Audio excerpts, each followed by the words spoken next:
والنعمان ابن بشیر فی قصر الامارہ. یہ نعمان ابن بشیر ہے نا, آپ ذرا جذبات تو دیکھیے کوفے والوں کے. نعمان ابن بشیر دارالامارہ میں بیٹھا ہوا ہے. لسنا نخرج معہ لسنا نجمع معہ فی جمعۃ.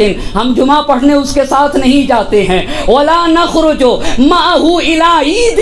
ہم عید کی نماز پڑھنے اس کے ساتھ عیدگاہ میں نہیں جاتے. وقد ولو بلغنا انک اقبلت الینا. اگر ہمیں پتہ چل گیا کہ آپ آ رہے ہیں, توجہ کرنے کی ضرورت ہے, صرف اگر اتنا پتہ چل گیا کہ آپ آ رہے ہیں, اگر اتنا پتہ چل گیا تو اخرجنا ہو. نعمان بن بشیر کی حیثیت کیا ہے؟ فقط ہمیں اتنا پتہ چل جائے کہ آپ آ رہے ہیں تو ہم اسے کوفے سے نکال کے پھینک دیں گے. اور کہاں تک؟ حتی نلحقہ بالشام, اسے شام پہنچانے پہ مجبور کر دیں گے. یہ تاریخ میں اسے ارشاد شیخ مفید رحمۃ اللہ علیہ کے مطابق تاریخ میں یہ پہلا خط تھا, یہ پہلا خط تھا. اور آخری خط شبش بن ربی نے لکھا ہے. یہ پہلا خط 10 رمضان المبارک سن 60 ہجری کو مکہ مکرمہ میں پہنچا ہے. توجہ کرنے کی ضرورت ہے. امام علی مقام کب پہنچے مکہ مکرمہ میں؟ 3 شعبان کو. پہلا خط کب پہنچا ہے؟ 10 رمضان المبارک سن 60 ہجری کو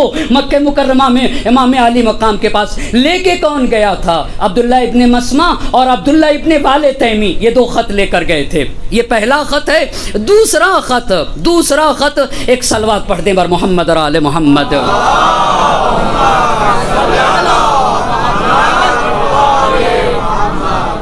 دوسرا خط 2 دن کے بعد, بات میری ناقص رہ جائے گی, 2 دن کے بعد تبری نے لکھا ہے کہ 2 دن کے بعد, اس پہلے خط کے 2 دن کے بعد 53 عرض داشتیں تھیں جس پہ 1 2 3 4 لوگوں کے دستخط تھے. مگر ارشاد شیخ مفید نے لکھا ہے 150 خط تھے جس پہ 1 1 2 2 3 3 4 لوگوں کی دستخطیں تھی. پس تبری نے کیا لکھا ہے؟ کتنے خط تھے؟ 53.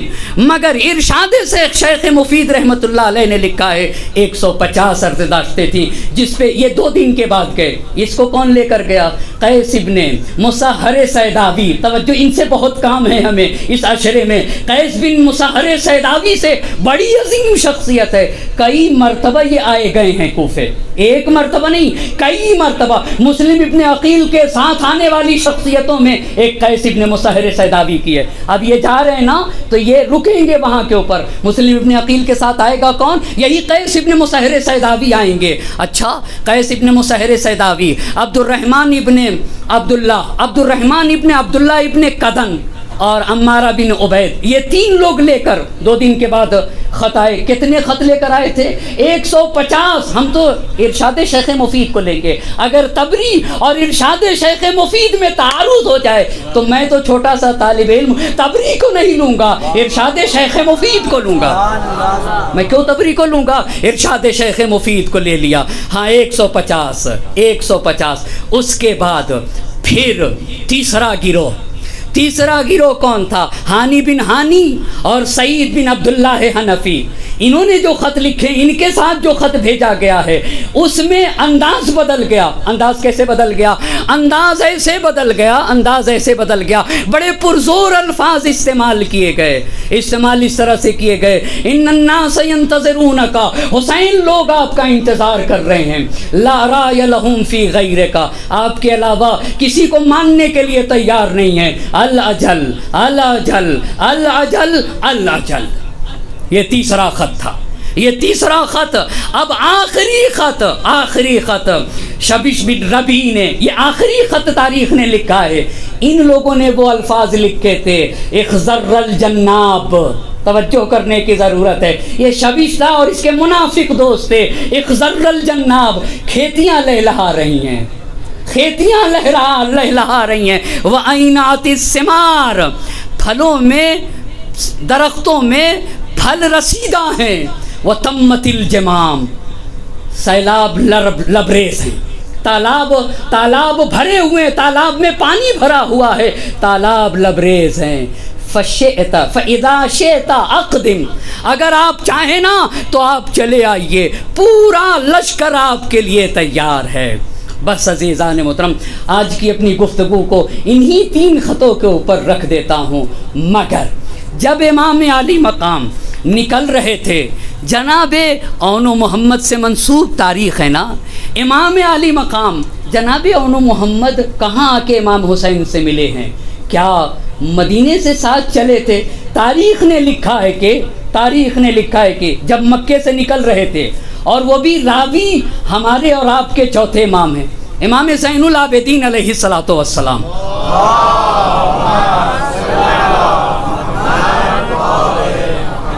راوی امام زین العابدین علیہ السلام ہے۔ کہا جب ہمارا کارواں مکے کے باہر پہنچا تو عبداللہ ابن جعفر طیار نے اپنے دونوں بیٹے اون و محمد کے ذریعے سے ایک خط دے کر بھیجا، جس میں عبداللہ ابن جعفر طیار نے یہ کہا تھا کہ امام علی مقام سے کہ آقا آپ واپس آ جائیے، میں اپنے بچوں کے ذریعے سے ان خط کو بھیج رہا ہوں، اور آپ کو خط ملے تو آپ واپس چلے آئیے، اور میں بھی پیچھے آ جا رہا ہوں۔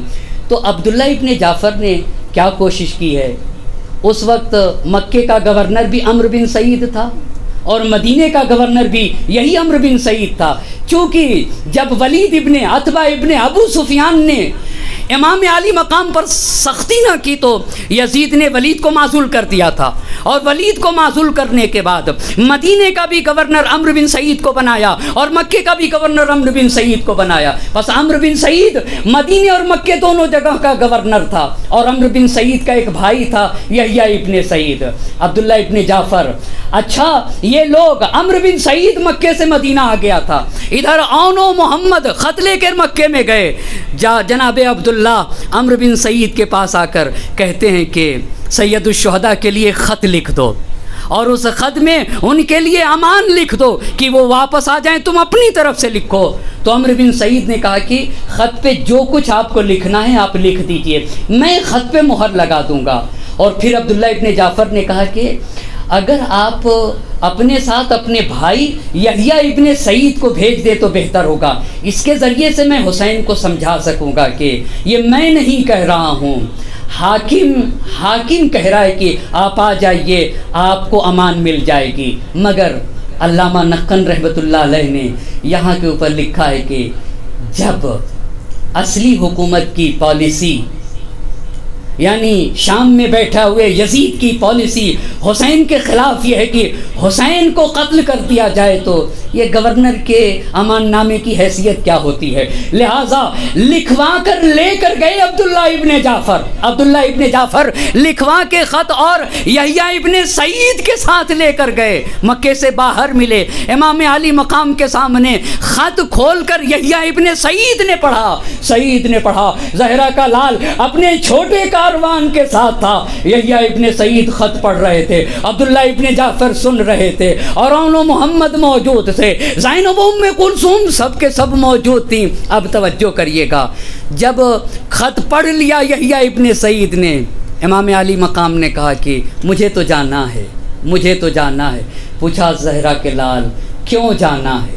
یہاں کے اوپر ایک ایسا جواب دیا، کہا جب تک مر نہ جاؤں گا میں کسی کو بتا نہیں سکتا، میں نے خواب میں اپنے نانا رسول خدا کو دیکھا ہے، انہوں نے مجھ سے کہا ہے کہ حسین تمہیں اس کام کو ضرور انجام دینا ہے۔ کہا میرے نانا نے ایک ایسے امر کا حکم دیا ہے جسے میں چھوڑ نہیں سکتا، میں تو جا کے رہوں گا۔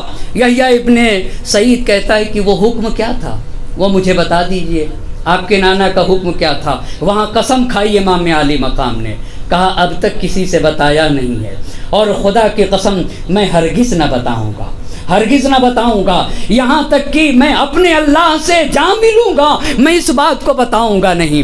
جب دیکھا کہ عبداللہ ابن جعفر جب مایوس ہو گئے تو واپس ہوئے یحییٰ ابن سعید کے ساتھ، مگر ارشاد شیخ مفید نے لکھا ہے کہ اپنے دونوں بچوں سے کہا کہ میرے بچوں محمد تم آقا کے ساتھ رہنا، آقا کے ساتھ تاکید کی ہے عبداللہ ابن جعفر نے، تم آقا کے ساتھ رہنا، اپنی جان قربان کر دینا، سپر بن جانا سید الشہداء کے لیے، یہ تو عبداللہ ابن جعفر کا کردار تھا۔ ایک بہن بھی تو حسین کے ساتھ ساتھ چل رہی ہے۔ محرم کی 5 تاریخ ہے، کربلا میں مقتل سے نزدیک ہو رہا ہے حسین کا قافلہ۔ کتنی گہری محبت ہے بھائی بہن میں۔ اجرکم اللہ، اللہ کسی غم میں نہ رلائے سوائے غم سید الشہداء کے۔ جگہ جگہ میں نے الفاظ پڑھے ہیں، تاریخ کے الفاظ پڑھے ہیں، کتنی گہری محبت تھی۔ حسین سو رہے تھے، دروازے کے سوراخ سے سورج کی کرن حسین کے جسم اقدس پہ پڑ رہی تھی، تو ایک بہن جا کر آگے کھڑی ہو گئی، میرے بھیا کے جسم پہ کرن پڑ رہی ہے سورج کی۔ ایسی محبت ہے بھائی بہن میں، ایسی محبت ہے۔ جب حسین زینب کے پاس آتے تھے، زینب اپنے پورے وجود سے کھڑی ہو جاتے تھے، اور جیسے ہی زینب حسین کے پاس آتے تھے، مورخین نے لکھا ہے قرآن کی تلاوت کرتے ہوتے تھے تو قرآن لے کے کھڑے ہو جاتے تھے۔ شہزادی زینب کبریٰ کا یہ مقام تھا، اجرکم اللہ۔ اسی لیے جب مدینے سے حسین کا قافلہ نکل رہا تھا، ایک مرتبہ زینب عبداللہ کے پاس آ گئی، عبداللہ میرا ماں جایا جا رہا ہے، میرا ماں جایا جا رہا ہے، میں اپنے ماں جائے کے ساتھ جانا چاہتی ہوں۔ اے عبداللہ، میرے بھیا حسین نے کہا ہے کہ زینب تمہاری گردن پہ عبداللہ کا حق ہے، میرے ساتھ چلنا ہے، عبداللہ سے اجازت لینا ہوگی۔ عبداللہ نے کہا زینب اگر آقا لے جا رہے ہیں نا تو میں کون ہوتا ہوں۔ اجرکم اللہ۔ ایک بہن اپنے بھائی کے ساتھ ساتھ چلی، 2 محرم کو سرزمین کربلا پہ قافلہ پہنچ گیا۔ ایک مرتبہ امام کی بہن ام کلثوم نے کہا بھیا اس زمین پہ تو میرا دل گھبرا رہا ہے، میرا دل گھبرا رہا ہے، عجب ہو کا عالم ہے، بھیا اگر ہو سکے تو یہاں سے چلیے۔ حسین نے خاکے کربلا اٹھا لی، ایک مرتبہ سونگ لیا، بہن اس کی زمین سے تو میرے خون کی بو آ رہی ہے۔ اجرکم اللہ۔ شب عاشور آ گئی، شب عاشور آ گئی، عمر سعد سے گفتگو تمام ہو گئی۔ اجرکم اللہ۔ اللہ کسی غم میں نہ رلائے سوائے غم سید الشہداء کے۔ کربلا کے میدان میں ہر فرد یہ چاہ رہا تھا حسین بچ جائیں، ہم قربان ہو جائیں۔ اب یہاں کے اوپر جب یہ معاملہ طے ہو گیا، زینب نے پوچھا بھیا کل کیا قربانی کے دن ہے؟ حسین نے کہا ہاں میری بہن زینب، کل قربانی کا دن ہے، ہم سب راہ خدا میں قربان ہو جائیں گے۔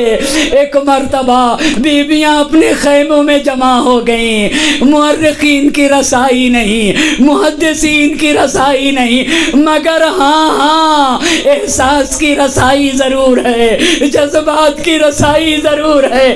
ہر بی بی اپنے گود کے بالوں کو اپنے سامنے بیٹھ کے یہ کہہ رہی تھی اے میرے بچوں، ارے کل قربانی کا دن ہے۔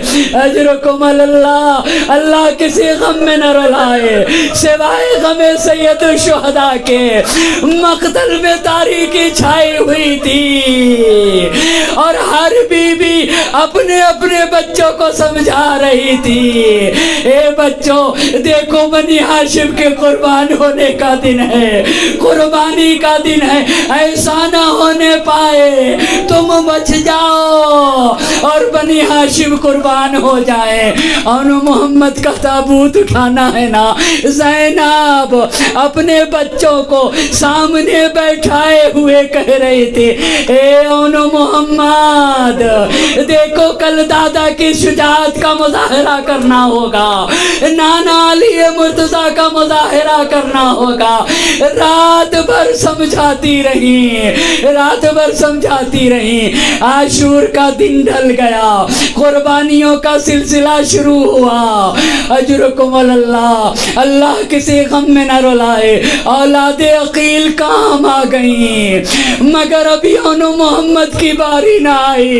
ایک مرتبہ علماء نے لکھا ہے زینب بھائی کے سامنے آ کے کھڑی ہو گئی، اپنے سر کو نہرا کے کھڑی ہوئی۔ زینب سے حسین نے کہا بہن کیا کہنا چاہتی ہو؟ میری بہن کہنا کیا چاہتی ہو؟ زینب نے کہا بھیا میرے بچوں کو مرنے کی اجازت دیجئے۔ ارے زینب نے اپنے بچوں کے مرنے کی اجازت مانگ لی۔ مقتل نے لکھا حسین نے اپنا سر جھکا لیا، خاموش ہو گئے۔ ایک مرتبہ آنو محمد کو اذن جہاد مل گیا، زینب خوش ہو گئی۔ اجرکم اللہ، اپنے بچوں کو سجا دیا اور سجانے کے بعد کہا اے آنو محمد، ارے جانا تو تم علی مرتضیٰ کے نواسے ہو، جعفر طیار کے پوتے ہو، علی و جعفر طیار کی شجاعت دکھا دینا۔ مقتل نے لکھا دونوں بچے آگے بڑھے، ایک بچہ میمنہ کی طرف گیا، دوسرا میسرے کی طرف آگے بڑھا۔ ایک مرتبہ جب ایک بھائی فرات کے قریب بڑھا، دوسرے بھائی نے کہا بھیا ارے سکینہ پیاسی ہے، بھیا فرات کے قریب نہ جانا، اصغر پیاسا ہے۔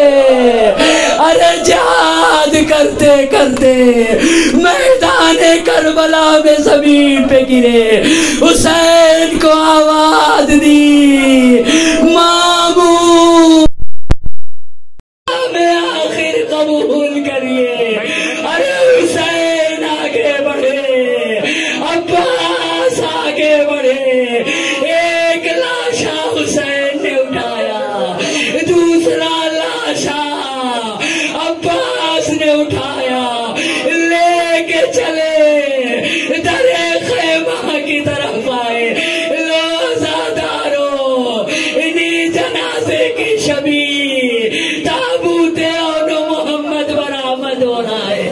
ارے زینب کو تعزیت پیش کریے، جیسے ہی لے کر آئے فضا نے زینب سے کہا شہزادی آنو محمد آ گئے۔ اجرکم اللہ، زینب نے کہا ارے میں نے واپس آنے کے لیے نہیں بھیجا تھا، مگر کیا دیکھا دونوں کا لاشا آیا تھا، ایک مرتبہ سر سجدہ خالق میں رکھ دیا۔ میرے اللہ تیرا شکر، میری امانتیں تیرے کام آ گئی۔ وَسَيَعْلَمُ الَّذِينَ ظَلَمُوا